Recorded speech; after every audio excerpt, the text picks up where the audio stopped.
Double M जो है उन समीकरणों पर आऊं, जरांगे पाटिल और ये जो गठजोड़, नया अनुमानी का गठजोड़ सामने आया, उस पर आऊं। उससे पहले चित्रा जी, जरा ये जो लिस्ट सामने आई है, ये इस पर जरा आप कमेंट कीजिए। ये लिस्ट आपको एक तो कैसी नजर आ रही है? चेहरे नहीं बदले गए हैं, पहली बात।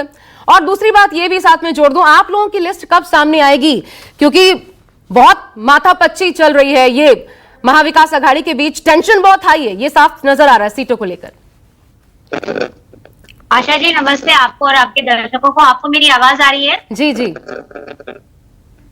तो आशा जी, मैं अभी भाजपा के प्रवक्ता श्री राम कदम जी को यहाँ पे बहुत धैर्य से सुन रही थी और उन्होंने बहुत सारी बातें कही, बहुत सारी बातें जिनमें बिल्कुल भी कोई सत्य नहीं है, कोई तथ्य नहीं है।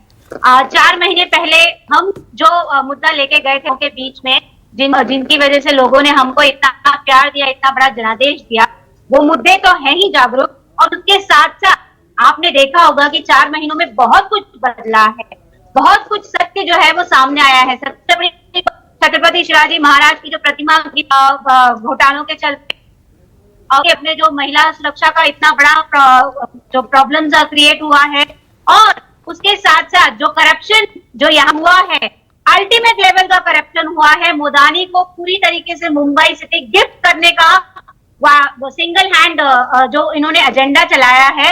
आपने देखा 2 दिन पहले नेशनल प्रवक्ता था कि किस तरीके से महाराष्ट्र के टैक्स पेयर्स का 10,000 करोड़ रुपए का घोटाला उन्होंने किया था, प्रीपेड चंदा और पोस्टपेड धंधा के मोडस ऑपरेंडी के चलते हुए। तो बहुत सारे मुद्दे हैं जिनको हम लेके जनता के बीच में जाएंगे। जनता जागरूक है, महाराष्ट्र की जनता जानती है कि उन्हें किन्हें चुनना है।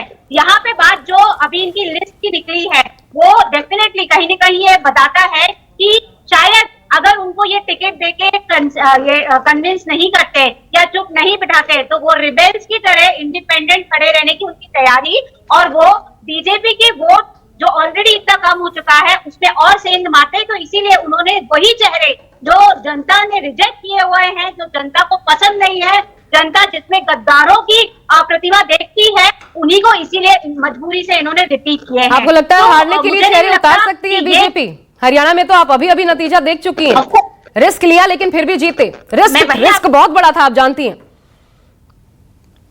मैं जानती हूँ उस चीज को, लेकिन यहाँ पे जो समीकरण है और हरियाणा के समीकरण से बहुत अलग है, और इसीलिए मैं आपको बता रही हूँ कि वो जो रिस्क उन्होंने वहां पे लिया है वो यहाँ पे रिपीट नहीं होने वाला है। उनको सक्सेस बिल्कुल भी नहीं मिलने वाली है। भाजपा चाहे जितनी भी कोशिश कर ले, इस बार उन गद्दारों की सरकार को उन्हें जनता ने डिसाइड कर लिया है कि वो घर बिठाते ही। इसके साथ चित्रा, एक चीज मुझे बताइए, मुद्दे क्या है? वो आरक्षण संविधान वाला मुद्दा जो है, क्या वो खत्म हो चुका है?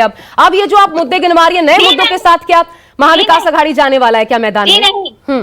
इनफैक्ट मैं आपको बताऊं, आरक्षण का मुद्दा तो महाराष्ट्र में सबसे ज्वलंत मुद्दा है, क्योंकि ना सिर्फ मराठाओं का आरक्षण, ओबीसी का आरक्षण भी जो इन्होंने जेपडी में डाला है, उसके ऊपर क्या इनका फैसला है, ये अभी तक इन्होंने जनता को भुलावे में रखा है। दूसरी बात आपको याद दिला दूं यहाँ पे कि महाराष्ट्र ही वो पहला प्रदेश था जहाँ पे ओबीसी का राजकीय आरक्षण था, वो इनकी सरकार के चलते छीना गया था कोर्ट के माध्यम से, because there was no caste census और there was no data about OBC. इस वजह से ओबीसी का पॉलिटिकल आरक्षण जो है वो छीना गया था, जिस वजह से आज 4 साल 4.5 साल होने के बावजूद महानगर पालिका और जिला परिषद के इतने सारे चुनाव जो है वो आज भी पेंडिंग है। तो ये जो चुनाव, ये जो मुद्दा है, ये महाराष्ट्र के अंदर आरक्षण का मुद्दा हो या संविधान बचाने का मुद्दा है, ये बहुत ही ज्वलंत मुद्दा है। हम इसको लेकर ही जाएंगे जनता के बीच में, और इसके साथ साथ जो बाकी के भी मुद्दे हैं उन्हें भी हम लेकर जाएंगे जल्दी से। मैं इस पर जवाब, राम कदम जी आप चाहेंगे इस पर जवाब देना जल्दी से, क्योंकि आरक्षण का मुद्दा,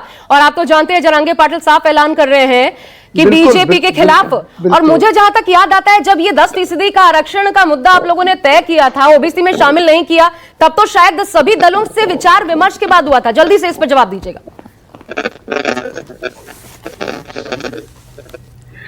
देखिए, सर्वप्रथम जो मराठा समाज को रिजर्वेशन दिया वो किसने दिया?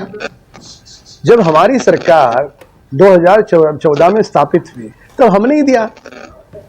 उसके पहले इसकी मांग 40 वर्षों से थी। कई बार शरद पवार मुख्यमंत्री बने, तब उन्हें याद नहीं आई। अब जिसने आरक्षण दिया और हाईकोर्ट में भी उसे कोई स्टे नहीं आए, इसकी पूरी हमने सावधानता बरती। उसके बाद उद्धव ठाकरे की सरकार आई, उनके कारण वो हाईकोर्ट से उठ गया, तो उन्हें दोष देने का छोड़कर हमें दोष दिया जा रहा है। ये तो सरासर राजनीति है।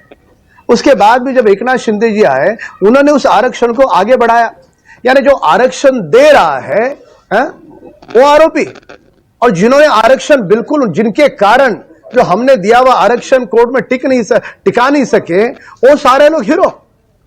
ये कौन सा तरीका है? लेकिन ये आपको ना हीरो बता रहे ना जीरो, दरअसल विलेन तो आपको जरांगे पार्टी खुद बता रहे हैं ना। करते हुए हमने नहीं, लोग क्या बता रहे हैं उस पर हम ध्यान नहीं देते हैं। मराठा समाज क्या, मैं स्वयं मराठा हूं, हमारे मराठा समाज को आरक्षण देवेंद्र फडणवीस जी ने और एकनाथ शिंदे जी ने दिया है। अब जिन्होंने नहीं दिया वो विलन होते हैं। अब उनके पक्ष में अगर किसी व्यक्ति विशेष को बात करना है तो उन्हें मुबारकबाद। सदावर्ती जी ने किनके पक्ष में मराठा आरक्षण के खिलाफ पीएल सरासर राजनीति है, घिनौनी राजनीति है। जी, मैं गुलाब चंद जी के पास भी जाना चाहती हूँ, वो भी इस पर कुछ पॉइंट रेज करना चाहते हैं।